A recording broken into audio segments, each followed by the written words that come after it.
The morning sun cast long shadows across Samuel Washington's cornfield when the convoy of black SUVs rolled up his dirt driveway like an invading army. He set down his coffee and watched through the kitchen window as men in expensive suits stepped out, their polished shoes already collecting dust from soil that had been in his family for 5 generations. Leading the charge was Victoria Sterling, president of the Meadowbrook Estates Homeowners Association. Her platinum blonde hair was pulled back in a severe bun, and her face carried the kind of cold determination that came with believing she was destined to reshape the world according to her vision. "Mr. Washington," she called out, her voice cutting through the morning air like a blade. "We need to discuss your situation." Samuel stepped onto his front porch, his weathered hands resting on the railing his great-grandfather had built in 1923. At 72, he was still tall and strong, his dark skin bearing the lines of decades spent working land that had fed his family through wars, recessions, and everything else the world had thrown at them. "Mum," he replied calmly, though his jaw tightened as he counted 6 board members, 2 lawyers, and what appeared to be a private security officer. "What can I do for you?" Victoria's smile was sharp as winter wind. "It's what we can do for you, Mr. Washington. The Meadowbrook Estates development is expanding, and your property is incompatible with our community standards." Incompatible. The word hung in the air like smoke from a house fire. Samuel looked beyond the convoy at the sprawling subdivision that had been creeping closer to his farm for the past 5 years. Cookie-cutter mansions with manicured lawns stretched as far as the eye could see, each one worth more than most people made in a lifetime. And now they wanted his 100 acres of farmland, the same a man like him. The phrase carried the weight of centuries of assumptions, prejudices, and the arrogant belief that everything had a price if someone with enough money wanted it badly enough. But Victoria Sterling had just made a critical error in judgment. She had no idea who she was dealing with or what kind of history lay buried in the deed records that Samuel Washington kept in a fireproof safe in his basement. History that was about to turn her perfect little world upside down. The legal notice arrived 3 days later, delivered by a courier who looked apologetic as he handed Samuel the thick envelope. Inside was a formal declaration of eminent domain proceedings, stamped with official seals and signed by lawyers whose names appeared on buildings downtown. 60 days to vacate, Samuel read aloud to his grandson Michael, who had driven down from law school as soon as he heard what was happening. Property will be acquired for public good through residential development expansion. Michael paced the kitchen like a caged animal, his legal training warring with his emotional connection to the land where he'd learned to walk, to fish, to understand what it meant to belong somewhere. "Grandpa, this isn't legal eminent domain. They can't claim public good for private development." "They can try," Samuel replied, settling into his father's old chair. "Question is whether we're going to let them." But the HOA board wasn't content to wait for legal proceedings. Over the following weeks, the harassment began in earnest. City inspectors arrived daily, finding violations that had somehow never existed before. The water department claimed concerns about well contamination. Code enforcement discovered property line disputes that hadn't been issues for 70 years. Most damaging was the coordinated media campaign. Local newspapers ran stories about agricultural eyesores, affecting property values. Television news featured segments about modernizing outdated land use and bringing progress to rural holdouts. Victoria Sterling appeared on morning talk shows, presenting herself as a community leader fighting against stubborn obstacles to development. The narrative was carefully crafted. Samuel Washington was a greedy old man standing in the way of progress, refusing reasonable compensation out of spite. The fact that this was his ancestral land, that his family had farmed these fields before most of Meadowbrook Estates even existed as suburbs, was conveniently omitted from every story. The breaking point came on a Tuesday morning when Samuel walked out to check his crops and found survey stakes driven into his cornfield. Men in hard hats were measuring property lines, acting as if his farm already belonged to them. "Excuse me," Samuel called out, approaching the survey crew. "This is private property." The crew chief, a nervous man named Peterson, looked up from his instruments. "Sir, we have authorization from the city planning department. This land is scheduled for development starting next month." Next month. They weren't even waiting for the legal proceedings to conclude. "I haven't agreed to sell," Samuel said firmly. Peterson shuffled his papers uncomfortably. "Sir, the eminent domain filing means the city can take possession regardless of your agreement. We're just doing preliminary measurements." That afternoon, Samuel drove to the county courthouse for the first time in 20 years. The building still smelled like old wood and older secrets, the kind of place where history got written and rewritten depending on who held the power. In the basement records office, clerk Martha Henderson looked up from her computer with surprise. "Samuel Washington, haven't seen you in forever. What brings you down to the dungeon?" "Need to look at some old property records, Martha. Going back as far as they go." Martha raised an eyebrow. "How far back we talking?"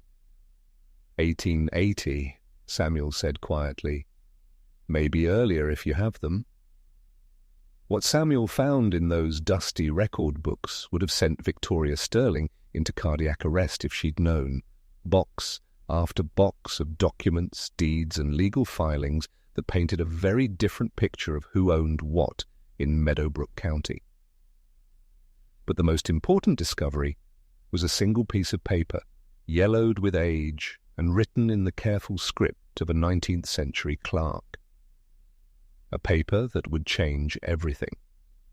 The document Samuel pulled from the 1880 records box was more than just a deed. It was a revelation that would shatter every assumption Victoria Sterling and her legal team had made about Meadowbrook Estates. The paper was a land grant signed by the county commissioner and stamped with an official seal that had long since faded. But the words were still clear, written in the formal language of another century. "Be it known that the parcel of land described herein, consisting of 847 acres in Meadowbrook County, is hereby granted in perpetuity to Jeremiah Washington and his heirs, in recognition of service to the Union Army and contribution to the development of this county." 847 acres. Samuel's current farm was only 100 acres.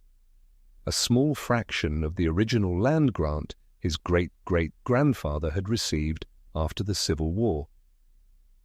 But it was the next line that made Samuel's hands tremble as he read, "Said land grant includes all mineral rights, water rights, and development rights in perpetuity, with no provision for eminent domain or forced sale, except in cases of treason or abandonment." No provision for eminent domain. The words seemed to glow on the yellowed paper. Samuel spent the next week in the courthouse basement, piecing together a puzzle that had been scattered across 140 years of records. What he discovered was a story of systematic theft disguised as legal proceedings. In 1923, the county had claimed 50 acres for a public road that was never built. In 1947, another 100 acres had been seized for a school district expansion that never materialized. In 1965, 200 acres had been taken for flood control that turned into a private golf course. Each time, the Washington family had been told it was legal, temporary, necessary for the public good. Each time, they had been lied to.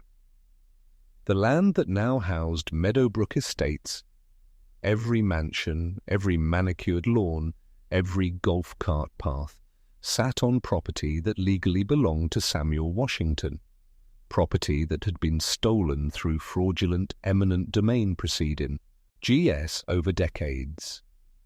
Victoria Sterling wasn't trying to buy his farm. She was trying to steal the last piece of land that already belonged to him. But the most devastating discovery came in a file marked Sealed Proceedings 1985. Inside was a court order acknowledging that previous land seizures from the Washington family had been conducted without proper legal authority. The county had known for 40 years that they had been stealing land from a black family, and they had buried the evidence in sealed records. Samuel photocopied every document, every deed, every fraudulent seizure order. He drove home with a box full of papers that represented more than legal evidence. They were proof of a century-long conspiracy to steal his family's legacy. That evening, he called his grandson Michael with news that would change both of their lives forever. "Michael," he said quietly, "I need you to come home and bring every law professor you trust. We're not just fighting to keep the farm. We're fighting to get back everything they stole." The courtroom was packed beyond capacity when Samuel Washington's case finally reached trial. Victoria Sterling sat in the front row with her army of lawyers, confident that money and influence would prevail over one old farmer with outdated papers.